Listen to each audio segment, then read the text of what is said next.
Hey, welcome back to the old haunt, friend. Today we're celebrating National Take Your Dog to Work Day, so come on in and let's get to business. Say, you're not afraid of dogs now, are you? Hey, settle down, Fido. Hold on, let me straighten your ears a little. All right, that's better. Want a cookie? Good boy. You're a big sweetie. Don't mind Fido there. He's just a poor sport. Oh, it's the Crimson Hour here at the abode. We better get started, because when that last lick of light fades away, it's gonna be you, me, and whatever's waiting in these walls for the lights to go out. Tonight our tale is brought to you by author R.K. Kombrinck. This one's a tale of those inexplicable memories of youth, when you look back and wonder if it truly happened. So, without further delay, from author R.K. Kombrinck, I give you Flood Photos.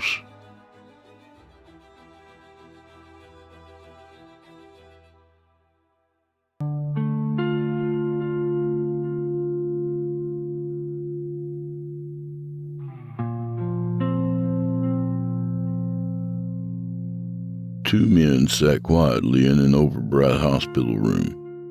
One of them was in an uncomfortable chair, pulled up to the bedside of the other. In the bed was the father of the man in the chair. He was dying. Blake held his father's hand lightly, his face twisting as he fought back tears. His father let his hand be held, lying awake but silent.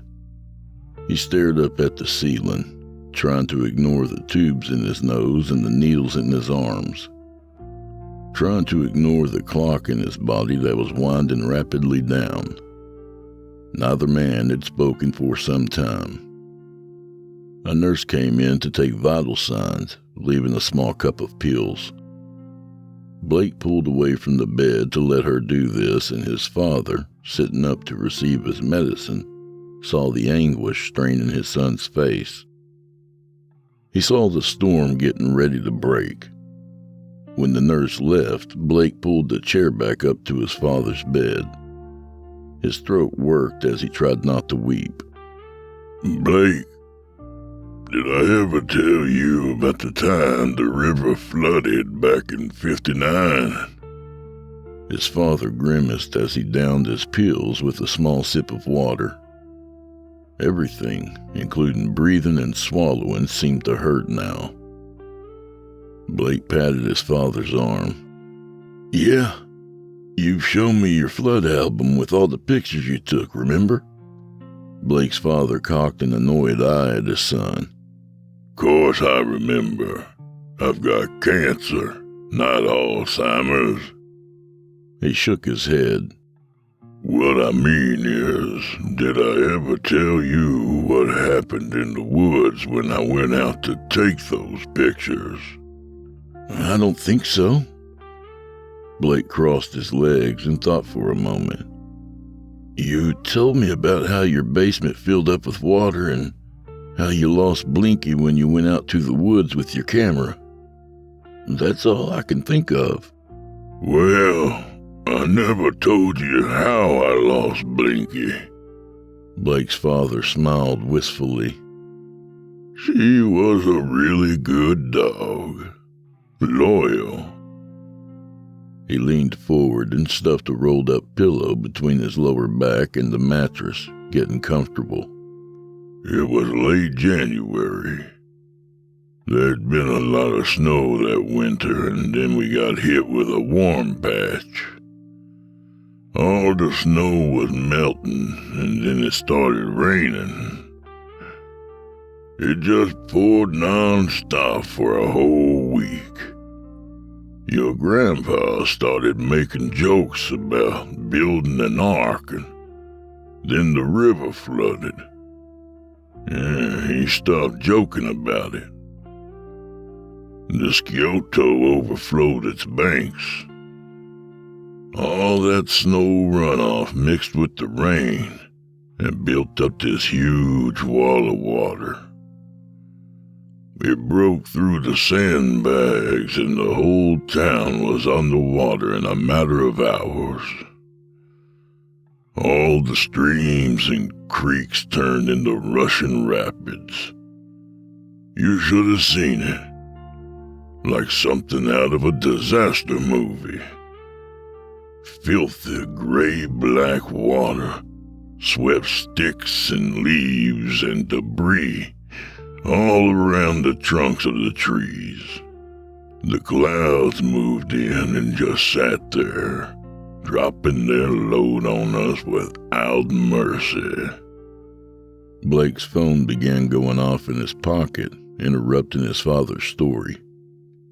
He dragged it out, checking the number on the screen, and held a finger up for his father to wait. Hey. Yeah, it's fine. We're just talking. His eyebrows drew together.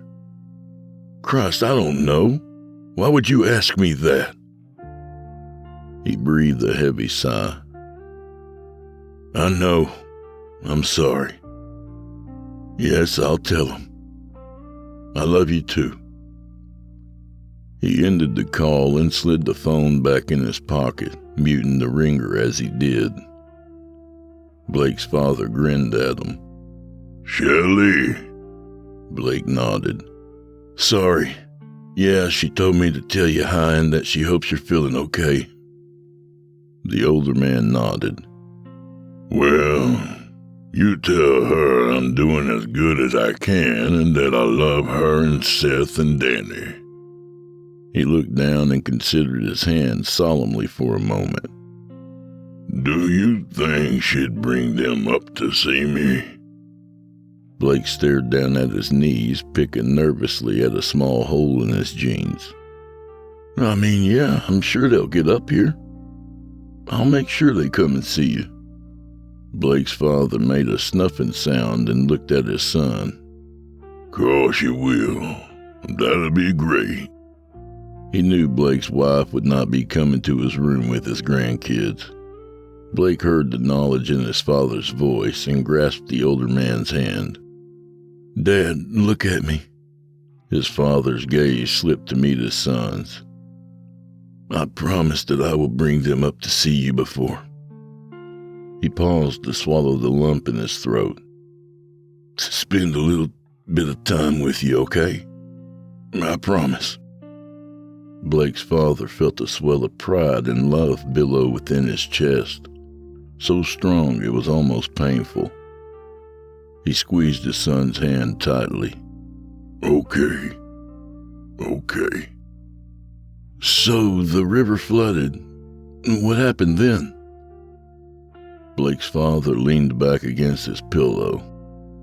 Well, then Raccoon Creek, which ran across the back of our property, overflowed its banks. It was wide and deep, almost as wide as the Scioto in some places. There were spots where you could actually take a small boat out on it and fish. It was full of rainbow trout, bluegills, and mollies. Full of snakes and snapping turtles, too. Your grandma hated the idea of me and my friends playing down there. I was forbidden to, but I just couldn't help myself. I took a lot of whippings for the sake of hanging out at the creek. In the fall and winter, when the trees were all bare, you could look right down into the woods and see everything from my bedroom window. Before it got cold, usually a couple weeks before Halloween, I'd be able to watch foxes hunting mice along the forest floor, or deer wandering along, getting ready to hunker down till spring. The older man stopped and coughed several times into his hand, wincing at the pain in his throat. When the fit and subsequent wheezing passed, he went on. And that's what I was doing the day I lost Blinky. Watching the flood. It was a Saturday and the worst of it had passed. There was still plenty of water everywhere. Our basement was a mess. Everything in my dad's rec room was either underwater or floating on top of it. The river was still pumping into the creek like a faucet, but it had already crested and was starting to come down some. Blinky was sitting at my feet wagging her tail, licking my hand now and again. I was secretly watching for dead bodies. I saw a couple of dead cats and a few other things that I wasn't sure of, but in my head, I just knew sooner or later one of my neighbors was gonna come floating along at some point. I wanted to be the one that let the police know. Dad, Blake chuckled darkly. That's really morbid. I was a young boy. Boys are weird. They can be a little creepy. You were. Remember that dead mouse you used to keep in a box? What did you call him? Squeakerton? Blake's father straightened up on his bed and regarded his son stiffly. May I go on? Please do. Blake tried to suppress a smile and failed. Thank you. Anyway, there was probably 8 feet of water sluicing around through the woods. I had just decided to go downstairs and get a glass of juice when I saw something big go splashing along, carried by the current. I thought it was a horse or something. It was just big and brown and moving fast. It wasn't a person, though. I knew that. I kept my eyes on it till it drifted beyond where I could see. It suddenly occurred to me that if it was a horse or a cow or something that belonged to somebody, and I went down there and found it, maybe I'd get a reward. I grabbed my Ensign camera, tapped my leg for Blinky, and snuck downstairs. I thought maybe if I found whatever it was, I could take a picture of it and then try to go find the owner. You know how half-assed kids' ideas are. Your grandparents were in the family room arguing about the basement, and never even noticed me grab my boots and slip out the back door with the dog. The yard was a marsh. I got my galoshes on and squelched through water that came up above my ankles. Blinky was wet up to her knees and her belly was soaked, but she was ready to follow me anywhere. She hopped along through that waterlogged grass with her ears up and her tail wagging. We headed across the yard and crossed into the woods. There was a lot more flood water down that way, pooling around our legs. Blinky was almost swimming. I knew we weren't going to be able to get too far in, but there was a spot where the ground sloped up and away from the creek. I hoped that maybe we could scout along the higher ground for a ways and at least see if we could spot anything. We splashed along until we got to the rise. We followed it for a 1/4 mile or so. the water racing along a few feet below us. I had my eyes peeled for anything big, and I was snapping pictures left and right. The flash lit up the trees like tiny bursts of lightning. There was a spot where the high ground dipped deeper into the woods. I started to head that way when I noticed Blinky had stopped a few feet back.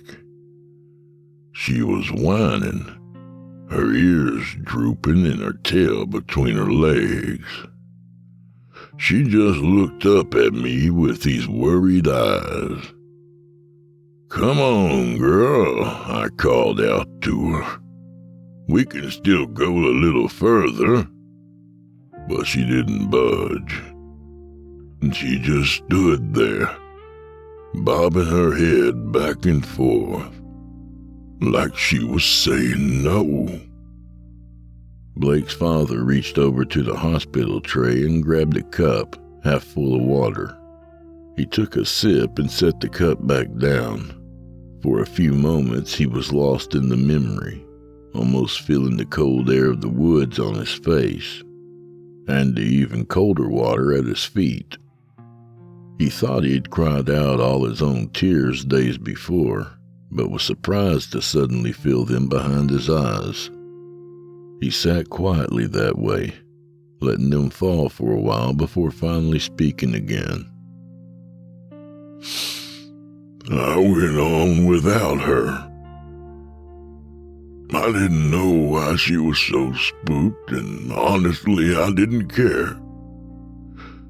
All I could think of was how many funny books I'd be able to buy if I got a reward for finding somebody's animal down there.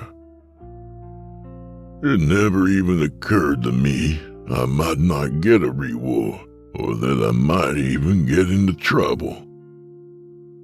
It also never occurred to me that the thing I saw wasn't a horse or a cow. And I never once thought that it could be something dangerous. I came to a place where the ground went down into the water, and then came up again on the other side and ended. It was like a little island. The creek came swirling across that low spot, and I had no idea how deep it was. I decided I'd hop across to the other side of the rise and just take a good long look around. I made it over to the little island no problem. I was a little nervous. The creek was really pounding past me, moving fast. I thought if I fell in, I'd be swept away. I got my feet planted so that I felt pretty steady, and then squinted and strained to see through the trees, looking for anything moving. I was starting to feel foolish. I'd come running out into the cold and wet, and I hadn't found anything. I was turning to head back when something found me. I heard a splash and looked over and watched as this thing came up out of the water. It sort of had a body like a snake, long and coiling and scaly. It was brown with dark round markings like a boa constrictor. Thing was, its body was as big around as a rain barrel, huge and thick. I couldn't tell how long it was because most of it was still underwater. Blake's eyes went wide and round. "Are you serious?" His father nodded. You bet your ass. Its head was decidedly less snake-like. I guess it was kind of horse-shaped, but also sort of like an alligator with big, black, shiny eyes. It had a stubby snout and a long lower jaw that hung open, with a forked tongue between rows of sharp white teeth. It just came surging up out of the flood with this awful growling sound and scrambled up the little hillock I was standing on. It had these weird flipper feet. I watched one, then two, then three sets of them pulling the thing up onto the land. God knows how many more it had. As I was kind of stunned, but by the time I saw that third set of legs, I snapped back to reality and pissed my pants, even as I was leaping across the water back to the rise. I was really scared and confused. I had no idea what I was even looking at, and in my panic, my jump was bad. I landed smack at the edge of the bank with most of my body in the water. It was freezing. I started screaming and got a great big mouthful of filthy creek water. Behind me, I heard the thing make this awful choking roar, and then there was a loud, heavy splash. I started flailing my arms and legs, trying to get a hold of a root or a branch or something that I could pull myself up with. My camera was pounding against my chest on its strap, and I just kept tearing big clumps of cold mud and clay away from the bank. My hands were slippery with it. I felt the water churn around me, and I knew that it was coming up under me.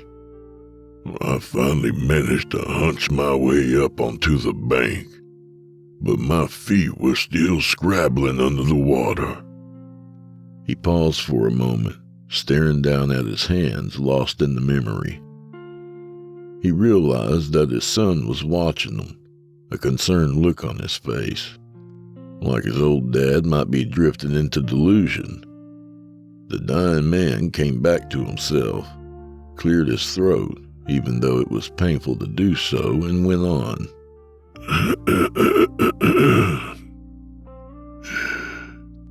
Suddenly, I felt something slimy nudge up against my ass.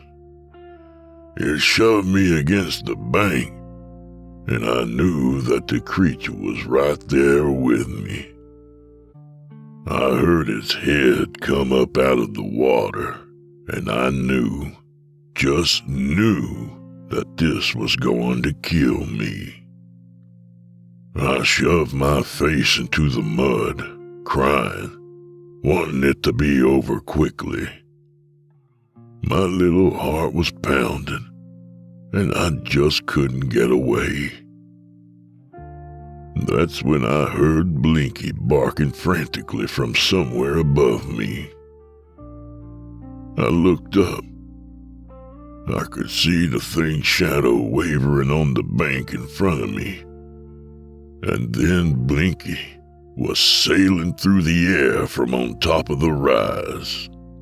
She leaped over my head and landed on the thing's face.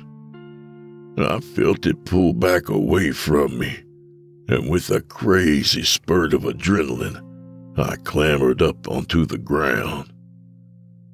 I spun around and saw my dog clinging to a head as big as she was. She was holding on with her back legs, tearing at its snout with her front claws, biting at it mercilessly. The thing was twisting and looping its body in the water, not sure what to do. It had forgotten all about me and seemed to just want to be rid of the barking, biting dog on its face.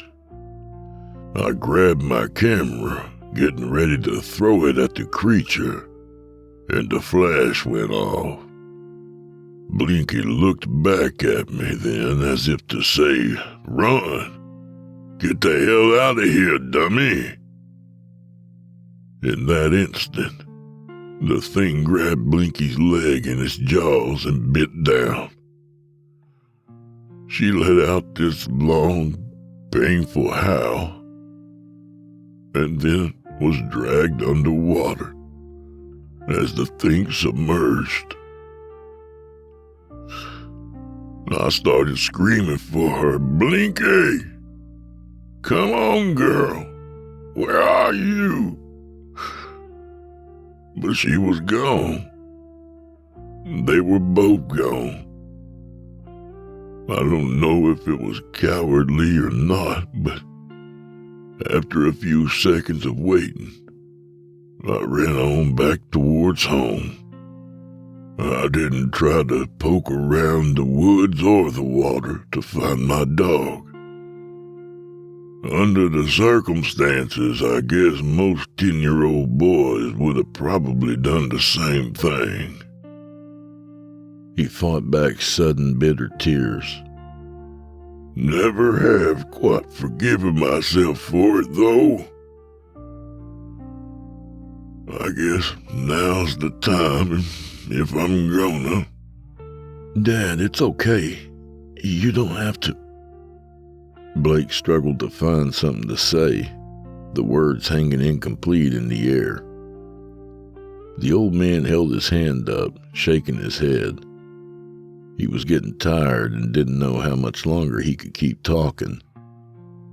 His voice was very gentle as he patted his son's arm. Don't worry about it. Just let me finish this last bit, okay? His son, who looked so much like his mother and was fighting back tears of his own, nodded, and the old man attempted to bring his tale to a close. I got home and busted into the house crying. Told my parents the whole crazy story. They were angry that I had gone out, but were relieved I hadn't gotten myself drowned. They didn't believe me about the monster, but my dad did go down there and try to find Blinky.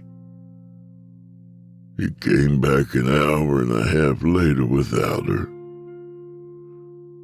I went upstairs, got out of my wet clothes, took a bath, and cried myself to sleep for the next week.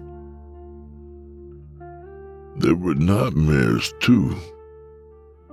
Sometimes there still are. But over time it started to fade a little bit in my mind.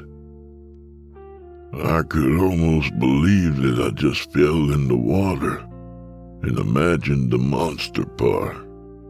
I could tell myself that Blinky had drowned just trying to pull me out of the water. And that might have worked except for two things. A week or so after that, as the floodwaters kept receding, a couple of fishermen reported seeing something unusual in the river down near Pilotsville. Something they said was like a giant snake with a crocodile's head. The newspaper got a hold of the story and called it the Flood Dragon. For a month or so, people called in to the sheriff to say that they had seen it splashing through their backyard, or at the side of the road, or down in a canal somewhere. I don't know that too many actually did, but I believe those first two fellows really caught a glimpse of it. Eventually, the excitement kind of died down, and now nobody even remembers that part." Blake's father smiled wistfully. "It's funny. When my parents read about the dragon in the papers, they gave me some very odd looks. They never said anything, but I like to think they wondered if maybe I'd been telling the truth about what I'd seen." He paused and took another drink of his water. "And that's how I lost Blinky in the flood of '59. He set his cup down and regarded his son with raised eyebrows. "So, think I'm crazy?" Blake shook his head. "No, I don't think you're crazy.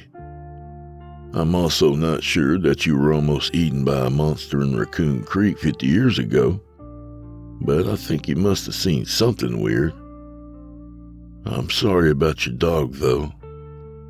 Blake's father nodded his head and tugged at his covers. He sighed. "Yeah, well, me too." "One thing, though, Dad. How did you develop the pictures you have in that flood album? If your camera got all wet in the creek, how did you manage to save them?" "Honestly, it was just a sturdy camera. I was like you. I thought it was done for and just put it away in the back of my closet. Didn't think about it for years. Then, in my teens, I found it while I was cleaning my room. I was shooting for the school paper, and they had their own dark room. On a whim, I took the film in and processed it.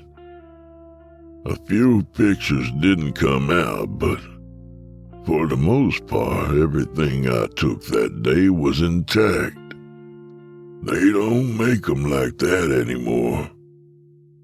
The camera itself never did work again, but that roll of film was just fine."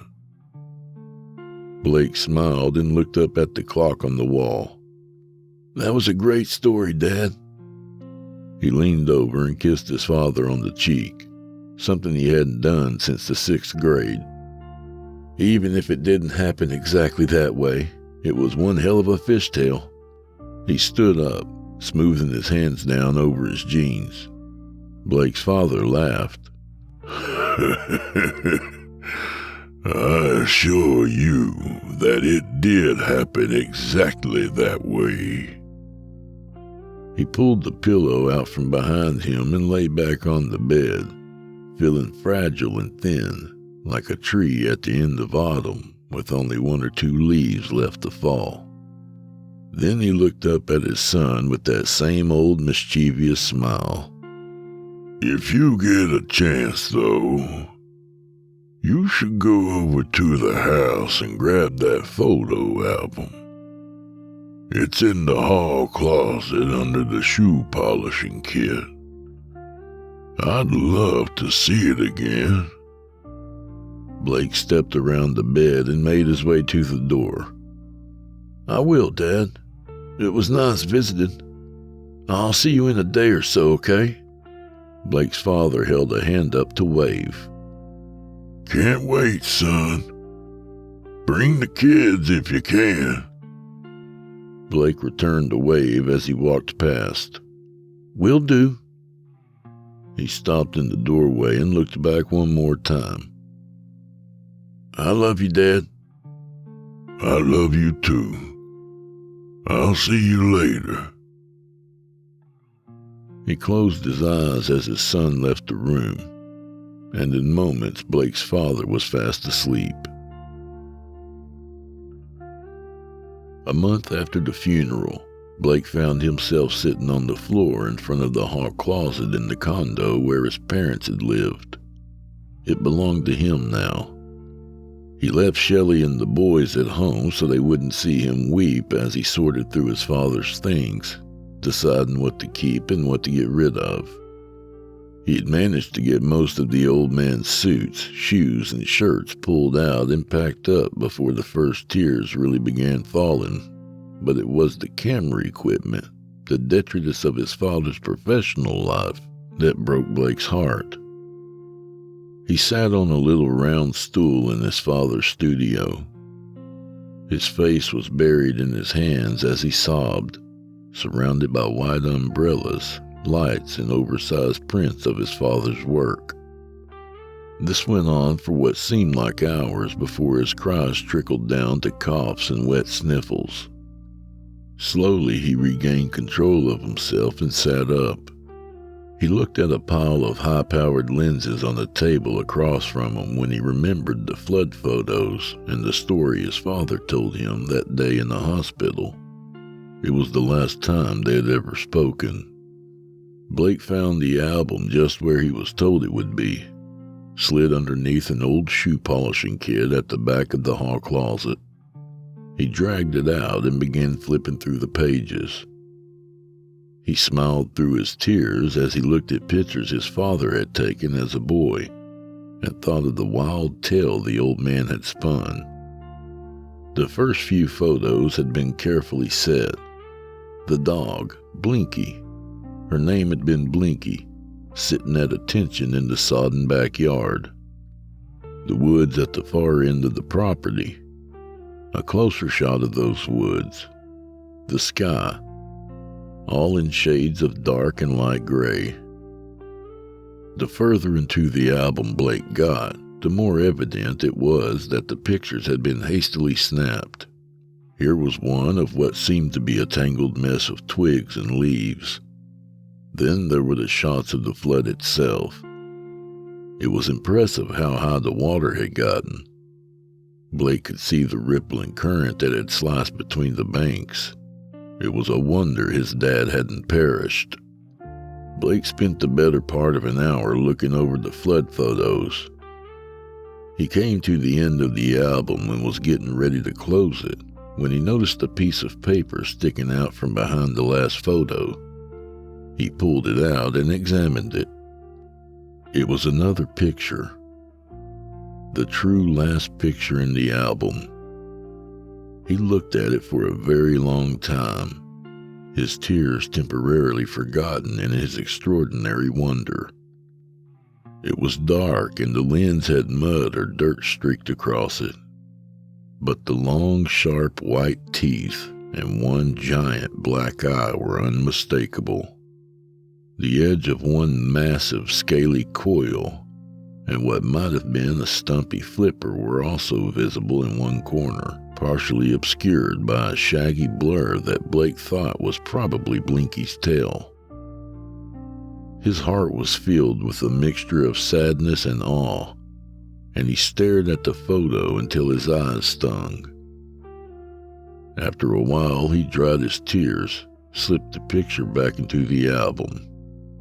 He knew he would never show his wife nor his children. It was a secret that he would keep forever between his father and himself. He smiled, looking like a much younger version of himself as he closed the photo album and slipped it back into the closet.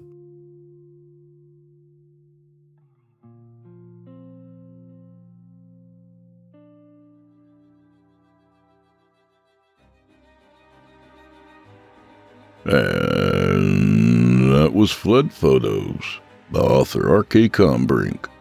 A good reminder that dogs and big scaly pricks just don't mix. In fact, let me take those ears off, Fido. Sorry about that. The story kinda ruined it for me. No, we can't get a real dog, Chester. We both know you'd eat it. Come on now. Anyway, a little about the author. R.K. Kombrinck is a writer and artist who lives in Cincinnati, Ohio, with his wife Elise and two sons, Colin and Cole. R.K. used to be a radio DJ at WKRP in Cincinnati. I'm just kidding. That was a good show, though. He is a founding cast member of the popular horror podcast Night of the Living Podcast, though. He likes his iced tea unsweet, but we don't hold it against him. And he genuinely believes in Sasquatch. The Crimson Hour is a production of the Sinister Somnolence Network. All narration and audio production by yours truly. Co-produced by Geoff Sturtevant. You can follow me on Facebook for news and upcoming releases on both this show and Drew Blood's Dark Tales, my Friday night show on Chillin' Tales for Dark Nights. I hope to see you there too. But hey, while we're here, please hit all those obligatory buttons and share if you don't mind. We'd really appreciate it. The Crimson Hour is accepting submissions. If you've got a story or two you'd like to be featured on this show, send it to drewbloodhorror@gmail.com. If selected, you'll get the full treatment. Well, the Crimson Hour's over, and you know what that means. Things are about to get pretty dark around here. First, though, I'd like to thank some very special listeners. Mustard Juice, who writes, "We love listening to this after adult time Saturday night." Well, thanks, Mustard Juice, and I hope you had a good one tonight. And Huralanch, who says, "I never miss an episode, and if you listen to one, you'll be saying the same thing." And yes, former electrician here. He's an electrician. Well, thank you, Sparky. And Nub Ninja, who says, "Only way this could be better is if it were twice weekly." Well, thanks, Nub Ninja. And thanks again to the rest of you for the nice reviews on Apple Podcasts. They're very helpful. And remember, if you'd also be so kind as to add a review to Apple Podcasts, I'll make sure to shout it out on the show. Simple ratings are also very much appreciated. And if you're here on YouTube, of course, feel free to hit that like button and say hi below. I read all the comments. Well, now it's time to go ahead and rip the Band-Aid off, folks. The Crimson Hour is going to have to say farewell to you good people tonight, at least temporarily. About a month, give or take a week. But don't y'all worry none, Chester and I'll be back before you know it. So I'd just like to say thanks to all y'all one more time. I really appreciate everybody who listens every week. It really does mean a lot to me. 4.5 years later, and I still very much enjoy doing this for y'all. And Chester and I'll still be over at Drew Blood's Dark Tales every Friday night, so we'll see y'all there. So good night, friends. Take care of yourselves. Come on, Chester.